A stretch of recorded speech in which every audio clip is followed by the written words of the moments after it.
Olá, bom dia. Bom dia, meu irmão. Bom dia, minha irmã. Você que está aí. Mais uma oportunidade que Deus nos concede, né? Mais uma semana iniciando. Eu louvo a Deus pela sua vida, louvo a Deus por você estar aí, dedicando esse tempo, os próximos minutos, para a gente conversar um pouco sobre a palavra de Deus. E a palavra de Deus que nós vamos ler hoje se encontra no Evangelho de João, no capítulo 7, do versículo 44 ao 46, que diz assim: Alguns dentre eles queriam prendê-lo, mas ninguém lhe pôs as mãos. Voltaram, pois, os guardas à presença dos principais sacerdotes e fariseus, e estes lhe perguntaram: Por que não o trouxestes? Responderam eles: Jamais alguém falou como este homem. Replicaram-lhe, pois, os fariseus: Será que também vós fostes enganados? O texto que nós lemos aqui, o texto em questão, ele dá conta de um episódio da vida de Jesus em que ele aproveitou a aglomeração de pessoas em Jerusalém em virtude da festa dos tabernáculos, que era uma das festas religiosas do povo, que durava 7 dias, era uma festa que fazia alusão ao período em que o povo, durante 40 anos, andou peregrinando pelo deserto, morando em cabanas, morando em tabernáculos. Então, costumeiramente, uma vez por ano se realizava a festa dos tabernáculos, que também juntava com a festa das colheitas. Então, uma série de festividades religiosas, e gente do mundo inteiro, judeus do mundo inteiro, ia para Jerusalém para essas festividades, ia para o templo, né? E Jesus, aproveitando então essa oportunidade que tinha esse número enorme de pessoas ali, foi lá para anunciar o reino de Deus. O templo era o que é chamado de templo, né? Era um complexo enorme de cerca de 300 metros construídos, de área construída.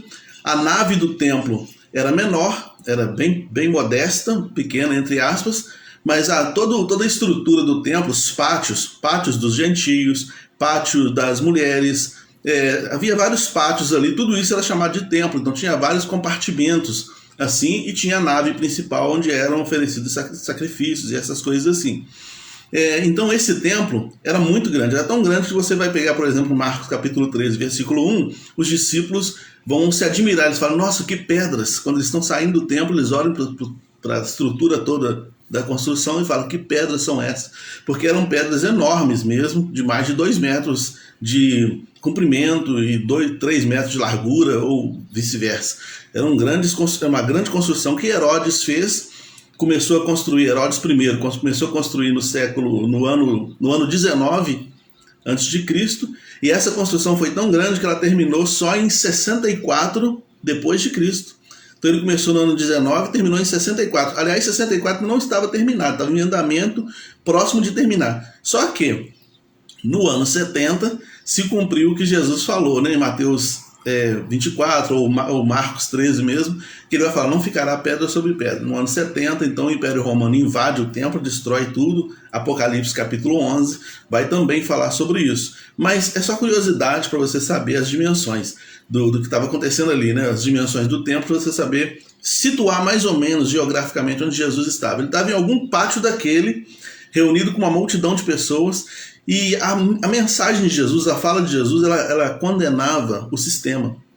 A gente sabe pela teologia que Jesus o Cristo, né, como disse lá Jesus chamado Cristo, como disse o Pilatos, né, ele cumpria 3 funções: a função de sacerdote, de profeta e rei, né? Então, como profeta, ele precisava anunciar a mensagem do reino. O profeta faz isso. Também, como profeta, ele precisava denunciar as deturpações dessa mensagem. Ele precisava denunciar as desigualdades sociais. Ele precisava denunciar a opressão dos ricos sobre os pobres.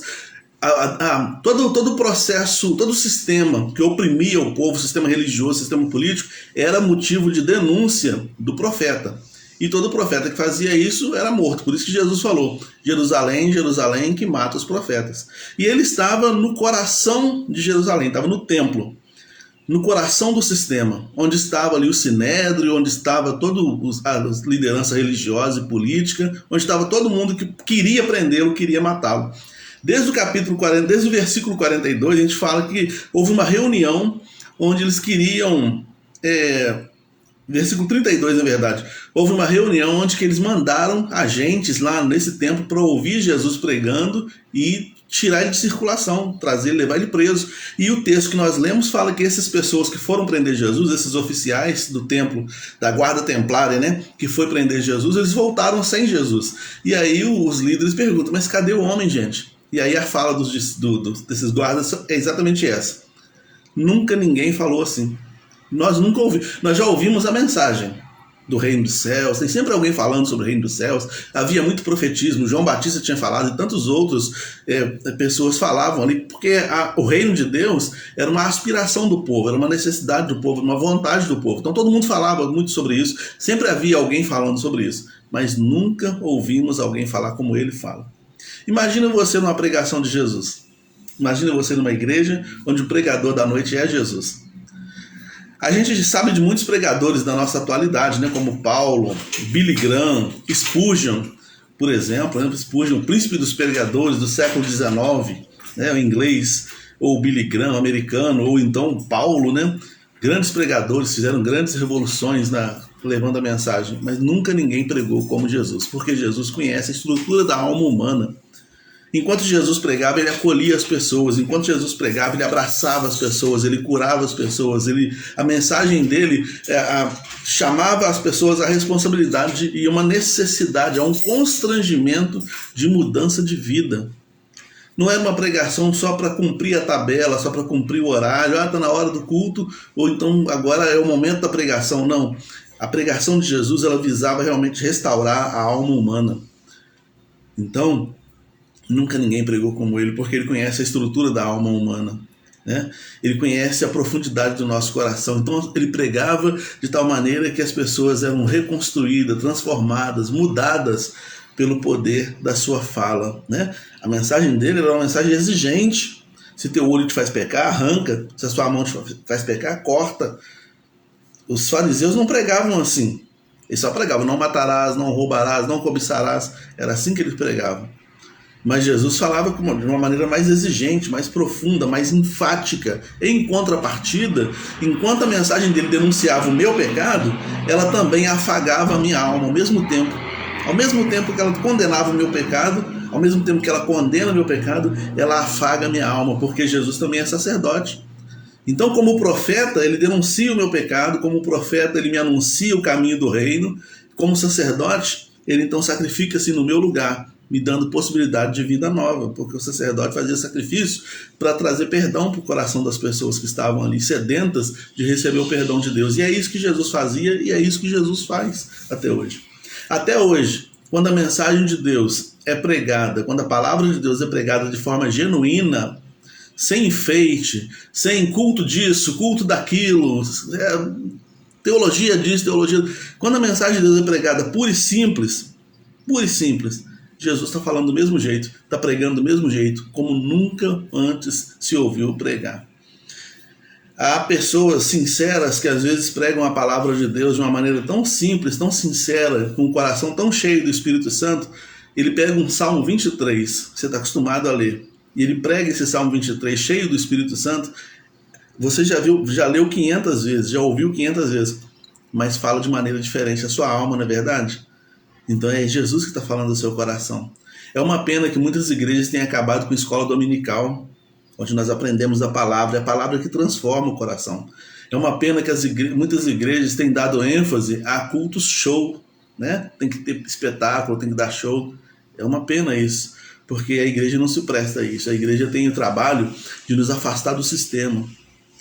Até porque a Bíblia diz, aquele que ama o sistema, o amor do Pai não está nele. E a Bíblia diz, aquele que ama o sistema é inimigo de Deus. Está lá, João 2,15, depois você lê. 1 João 2,15, depois você lê. Não ameis o sistema, porque o amor de Deus não está no sistema. Ali, quando fala mundo, é sistema.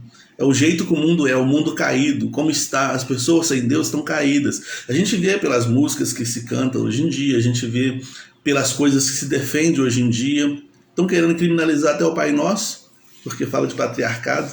Então o sistema está tão envolvido, o mundo está tão envolvido pelo sistema, como disse 2 Tessalonicenses capítulo 2, que é necessário que a genuína, a verdadeira palavra de Deus seja pregada para libertar. Porque se o Filho vos libertar, verdadeiramente sereis livres. As pessoas estão enganadas, sendo conduzidas às trevas, sendo conduzidas à morte, porque as palavras pregadas hoje não refletem a genuína mensagem de Jesus.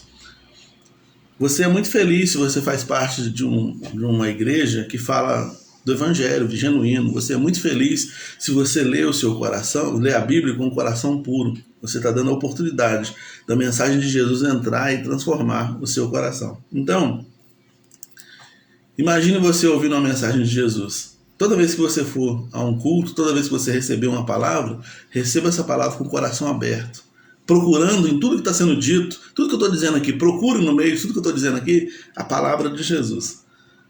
Porque se nós ouvirmos a palavra dele como nunca ouvimos antes, a nossa vida é transformada. Você vê que os policiais voltaram para o templo e os líderes religiosos que os mandaram prender Jesus falaram: vocês também foram iludidos? Eles não tiveram coragem. Eles viram Jesus abraçando crianças, abraçando senhoras, abraçando senhores, curando uma pessoa, salvando outra, expulsando demônios. Eles viram o que Jesus estava fazendo, eles falaram: não tem como prender esse homem. Porque a alma das pessoas está completamente ligada a ele pelo bem que ele faz no interior. É por isso que ele fala que aquele que obedece a palavra, rios de água viva, fluem do interior da pessoa. Jesus não falava aos ouvidos, Jesus falava à alma. Jesus não fala ao ouvido, ele fala à alma, ao mais profundo do ser. E quando ele consegue fazer isso, a vida inteira é transformada. Jesus quer transformar a sua vida. Você que ainda não entregou seu coração para ele, ele quer transformar a sua vida, fazer de você uma nova criatura e conduzir a sua vida para as mansões celestiais. Vamos orar. Senhor, obrigado pela tua palavra. Obrigado porque o Senhor é bom e as suas misericórdias duram para sempre. Que dentro de tudo aquilo que nós conversamos aqui, ó Deus, possa se ouvir a voz do Senhor e que essa voz, essa palavra do Senhor, possa realmente mudar a estrutura da nossa alma, o mais profundo do nosso ser, para a glória do teu nome. Porque na verdade, Senhor, nada é mais importante do que isso. Isso é o mais importante. Então faça isso na nossa vida, em nome de Jesus, com perdão dos nossos pecados. Amém. Que Deus te abençoe e te guarde, meu irmão. Que Deus te dê um dia abençoado na presença dele.